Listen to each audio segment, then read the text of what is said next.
I came home for Christmas. The house was empty except for Grandma eating leftovers. A note said, "Spent your $8,500 loan on a family cruise. Take care of her."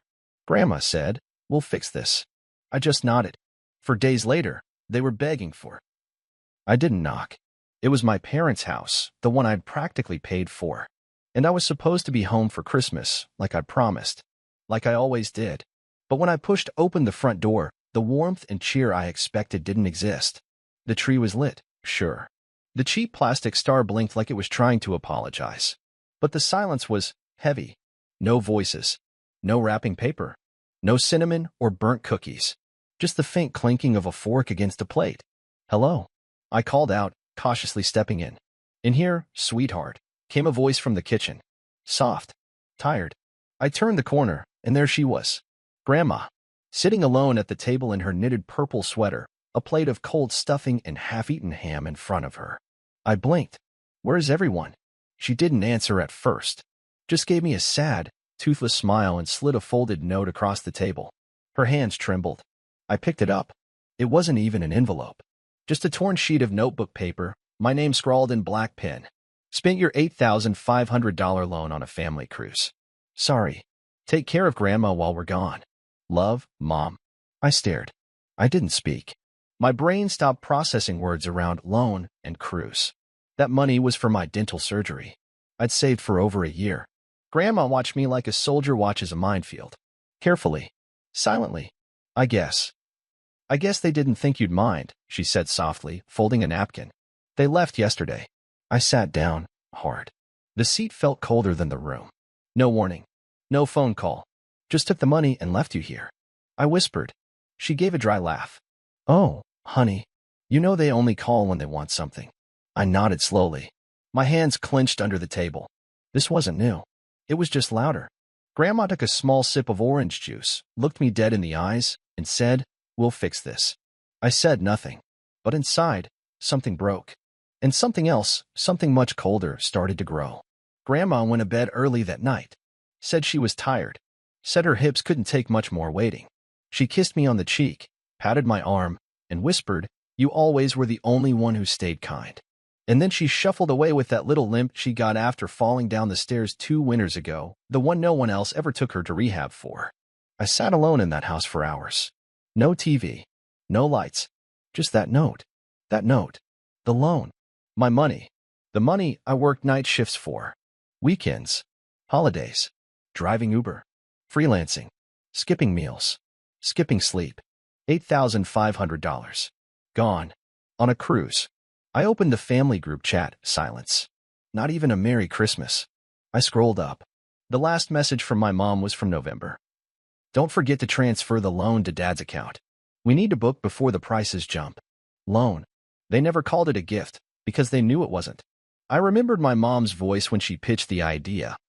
"It's just a short-term loan. We'd pay you back by February, latest. You can always reschedule your dental thing." I'd nodded. Because that's what I always did. When they wanted money for Jacob's school fees, I nodded. When they wanted help with Dad's gambling debt, I nodded. When Qley needed rent after she lost her job, aka quit because her boss was mean, I nodded. I always nodded. Because if I didn't, I was selfish, unhelpful, ungrateful. Because family comes first. Because, after everything we've done for you. Done for me? They kicked me out when I was 17 because I refused to lie for Jacob after he stole Grandma's painkillers. They didn't show up to my college graduation, too busy helping Emily move into her boyfriend's place. They forgot my birthday 3 years in a row. But when it came to money, suddenly I was family again. By the next morning, I had answers. They weren't just on a cruise. They were on the majestic Aurora, a luxury ship sailing the Caribbean for 10 days. Suite deck, private butler, infinity pool access, gourmet food, $3,000 per person. 4 of them. I know because Emily posted a photo on Instagram, one she must have forgotten to block me from seeing. All 4 of them in bathrobes, clinking champagne glasses. The caption? "Finally some peace, away from all the leeches and negativity." Leeches. I laughed. Out loud. They used my money, abandoned Grandma with leftovers, and called me a leech. That was the moment the last wire inside me snapped. And I wasn't sad anymore. I wasn't even angry. I was focused. That evening, Grandma found me in the garage. I was hunched over Dad's old filing cabinet, surrounded by stacks of paper, bills, old records. She didn't say anything, just watched as I flipped through decades of lies. I need to know everything, I told her. Where the money went, what they did, who's in on it. She sat down beside me, pulled out a faded notebook, and started flipping pages. Let's start with 2016, she said. That's when your mother took my pension login. By midnight, we had numbers. By the next day, we had a plan. They rolled into the driveway like royalty. The same people who left me and Grandma behind with a note and a fridge full of spoiled coleslaw now came home like heroes returning from war.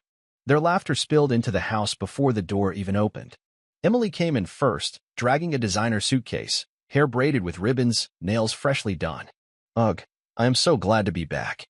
That last dinner on the ship gave me hives. Behind her, my mother swept in with the elegance of a villain in a soap opera, sunglasses still on indoors. Did you even clean up a little? She asked, stepping over Grandma's shawl like it was garbage. Dad followed, red-faced and bloated from cruise buffets. He grunted when he saw me. Oh, you're still here? Jacob entered last. He didn't even acknowledge Grandma, just dumped his bags by the couch and collapsed into it. I didn't speak. I was sitting at the table, hands folded. Calm. Ready. Where's the food? Mom asked, scanning the kitchen like she owned it. In the fridge, I said. Still plenty of the ham you left. Jacob laughed. Still on that, he muttered. Dude, just order takeout. It's not like you're broke. I stood up slowly. Glad you're all here. Sit down. I've got something to show you. Jacob rolled his eyes but slumped into a chair. Dad cracked his knuckles. Emily was too busy looking for an outlet to charge her phone. I turned the laptop screen toward them and clicked play. The first video, a spreadsheet. Not just any spreadsheet, a financial audit I had spent 4 days building with Grandma. Every dollar transferred out of her pension account. Every ATM withdrawal made from her card at gas stations Dad always used. Every Zelle payment Emily requested to cover emergencies that turned out to be Sephora and Apple charges. Where'd you get this? Mom asked, her voice suddenly tight. From her bank, I said. You should be more careful when using someone else's password. The second video, screenshots of Venmo transactions, account logins from Mom's devices, pension access points matching Dad's betting habits. Then, emails. Mom writing to Emily, he won't notice the cruise deposit missing. He trusts us too much. Emily replying, he's a softie. Plus, who leaves Grandma alone on Christmas anyway? My jaw clenched, but I kept going. I could stop here, I said, but I won't. One more file. A voice recording. Qley, Jacob's wife, standing on our porch 2 nights ago, sobbing. I didn't want to go. I begged him. But Jacob said if you didn't give the money, they'd just leave her and deal with it later. I only stayed quiet because he said it'd all blow over. I'm sorry. I couldn't take it anymore. Jacob sprang up. You recorded my wife? That's illegal. No, I said. She asked me to. She said she was tired of lying for you. Tired of watching you bleed people dry. Dad stood now, face red with rage. You little snake. You've been digging into our accounts like someone who's done being robbed, I snapped. I opened one last tab, a pre-written email. Subject line, formal report of elder financial abuse, evidence attached.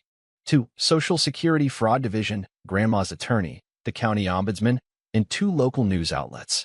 You have 48 hours, I said, my voice level, to return every penny, or I send this. All of it. Emily's hands trembled. You're bluffing. You'd ruin your own family. No, I said. You ruined yourselves. I'm just sending the bill. Grandma stood slowly. She hadn't said a word this whole time, but now she walked to the head of the table, put her hand on the back of a chair, and said, I raised 3 of you, fed you, changed you, protected you.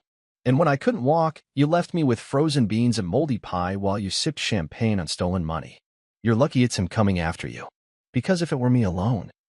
She trailed off. But the room was silent. The message was loud. Dad muttered something under his breath and stormed out. Emily cried and tried to hug Grandma, who turned away. Jacob just glared at me. You're not family anymore. I smiled. No, I'm finally free. They didn't believe I'd do it. They thought I was bluffing.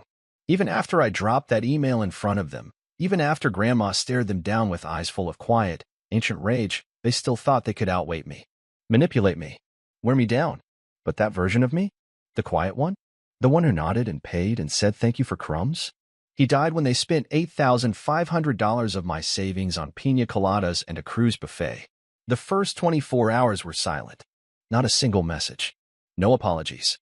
Only Grandma and I in that empty, too-quiet house, eating microwave oatmeal and taking turns checking the bank account. Nothing came. On the second day, I sent the email. Every file, every screenshot, every recording, attached and dated, filed to the state authorities and CC'd to every news desk in a 100-mile radius. At 6:13 p.m., I received a response. Thank you for your submission. A case has been opened. On the third day, it exploded. Jacob was the first to panic. I woke up to 12 missed calls and a barrage of text ranging from, "We didn't mean it like that," to, "You're seriously going to destroy your own family over some money?" Then came Mom's classic, "You're being emotional. Please take the post down. We'll talk." But I didn't reply. Instead, I forwarded every message to my attorney, a woman named Natalie, who read through it all with the cold precision of a surgeon. She had been working with Grandma's legal advisor since the day I pressed record on Qley's confession. By noon that day, Natalie sent out official letters of intent to sue, to my parents, to Jacob, and to Emily. She wasn't bluffing either. The charges? Elder financial abuse, unauthorized access to retirement accounts, misappropriation of family loans. The amount owed, with interest and damages, $14,322.85. The next night, Mom showed up at the door. She looked like someone who hadn't slept. No makeup. Her hair pinned back sloppily. "Can we talk?" she asked, voice shaking. I crossed my arms. "Only if you brought a checkbook." She reached into her bag and pulled out a white envelope. Inside was a cashier's check for $8,500, my loan. "No interest?" I asked. "You're lucky to get this," she snapped. "We're being destroyed by this mess. You created it. You're turning your back on your own mother," she hissed. "No," I said, stepping outside and slamming the door behind me. "I'm finally turning my back on a thief." Later that week, Emily called me from her work phone. She was crying. Said the article had started to circulate. The title? "Family Steals Disabled Grandmother's Pension, Abandons Her at Christmas, Grandson Fights Back." It got 42,000 shares overnight. Emily's employer, a boutique marketing firm, didn't appreciate the press. Her name was in every screenshot. Her message about leeches and negativity had become a meme. "I'm getting fired," she screamed. "Do you have any idea what you've done?" "Return the favor," I said. "Now pay your share." She did, in 4 installments. I made her send proof of payment each time. No shortcuts. Jacob was the last to fall. At first, he acted untouchable. "My boss doesn't care," he bragged on social media. "It's all fake anyway." But then Qley left him. She filed for separation. Told him she wasn't going to let her kids grow up in a house where lying and stealing were the norm. She called me the same day. "I'm sorry it took me this long," she whispered. "But I've seen who he really is now." I asked if she needed help finding a place. She paused, then said, "Only if it comes with no strings attached." I smiled. "Then yes, because you did the right thing." 2 days later, Jacob showed up at my door. Unshaven, tired, furious. "You're fool," he hissed. "You ruined everything." "No," I said, handing him a legal letter. "You did." Natalie had just filed a motion for garnishment of his wages. He tried to tear it in half and throw it back at me. I didn't flinch. "Pay every penny," I said, "or we freeze your accounts." I'm not bluffing. Ask Emily. By the end of the second week, all the money was returned. $8,500 from Mom and Dad. $3,100 from Emily, including interest.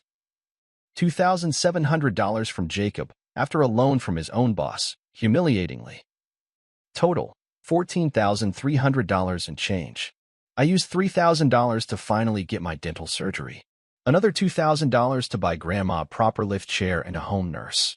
The rest went into a locked, interest-bearing account in Grandma's name, which only she and I could access. When I showed her the paperwork, she cried. "They took everything from me," she whispered. "But they didn't take you." And just like that, I had won. Not just the money, not just the legal war. I had won myself back. The weight I'd carried for years, the guilt, the obligation, the quiet shame of being less loved, it all fell off like a bad coat.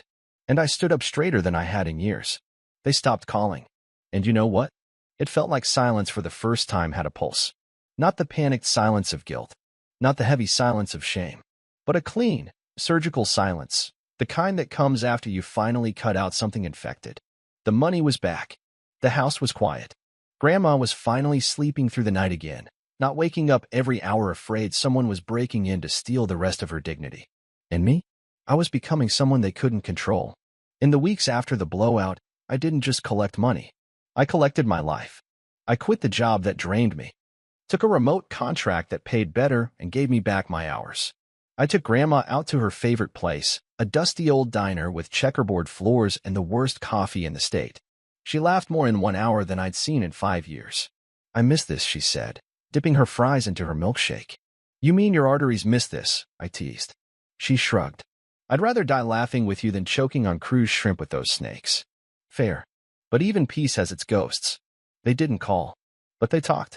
Oh, they talked. Emily posted on Facebook that some people don't understand what forgiveness means, pairing it with a photo of her lighting a candle at church. Mom told distant relatives I had manipulated Grandma in her old age. She left out the part where she used Grandma's pension to pay off her plastic surgery debt. Jacob. Oh, Jacob. He went full delusional.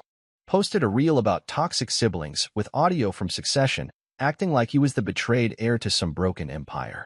The caption? Some people would rather see you fall than rise with you. I laughed for 10 minutes straight. Rise with you? You tried to burn me alive and dance in the ashes. They wanted to rewrite the story. But I had the receipts. And I wasn't going back into the shadows. The turning point came 3 weeks later. I was at the grocery store with Grandma, pushing her cart, filling it with soup cans and ginger ale, when a woman approached us. Older, elegant, clearly familiar. I'm sorry, she said, looking straight at me. Are you the one from the article? I tensed. She smiled. The one who saved his grandmother? I blinked. I guess. Yeah. She looked at Grandma, then back at me. I just wanted to say thank you. For standing up. For not staying quiet. My mother, they did the same to her. But no one fought for her. I wish someone had. She touched my arms soft, brief, then walked away. I turned to Grandma. She was frozen. Hand on the soup can, tears welling in her eyes. I didn't think anyone saw us, she whispered. They do now, I said. And that's when I realized. This wasn't just about money, or revenge, or proving I wasn't a loser. This was about telling the truth out loud. Finally, the best part? I was done explaining myself. I didn't need to scream anymore. The truth had already made its way into the world, dragging their names behind it like a bag of trash spilling open across the pavement. Every time they posted, people remembered. Every time they lied, someone in the comments reminded them who they really were. Mom tried to rebuild her image. She started a cooking channel on YouTube, Cozy Kitchen with Carla. But in the first episode, someone commented, "Did you pay for that oven with stolen retirement funds?" She deleted the channel in 2 days. Jacob tried getting a new job. Didn't get past the background check. Apparently, the garnishment orders scared off the company. Oops. Emily vanished for a while, then resurfaced under a new Instagram handle. At @m_life_reset. She posted yoga pics, inspirational quotes, claimed she was cutting out toxic people, which was hilarious because I didn't cut her out. I exiled her. Months passed. I moved into a new apartment. Quiet, clean, filled with secondhand furniture I chose myself. Nothing they picked. Nothing they touched. I brought Grandma with me. 1 bedroom for her. 1 for me. She decorated hers with old photos and a blanket she crocheted in 1993. She called it the fort. One evening, she knocked on my door. I have a question, she said, sitting down slowly on the bed. When you saw that note, the one they left, why didn't you just leave? Why'd you stay? I thought for a moment. Then I said, because I remembered who I was before they made me forget. She looked at me long, then nodded. I'm proud of you, sweetheart. And that broke me more than any insult they ever screamed. Because she meant it. And because no one else in that family ever did. Weeks later, I ran into Qley outside a coffee shop. She looked healthier, lighter, happier. She told me she was taking night classes, working towards certification, trying to build something of her own. I didn't know I could live like this, she said, without being afraid of what he'd do next. You gave me that. I didn't know what to say. She stepped closer. You changed more than just your life, you know? I nodded, quietly. And maybe for the first time, I believed it. So here it is. My ending. You want to know what happened to the family? They destroyed their own name trying to bury mine. You want to know what happened to me? I stopped waiting for them to call me family and started building one with the people who never made me beg for love. And now? Now I sleep. Peacefully. With all the lights off. Because I'm no longer afraid of what they'll take next. They already took everything. And I took it back.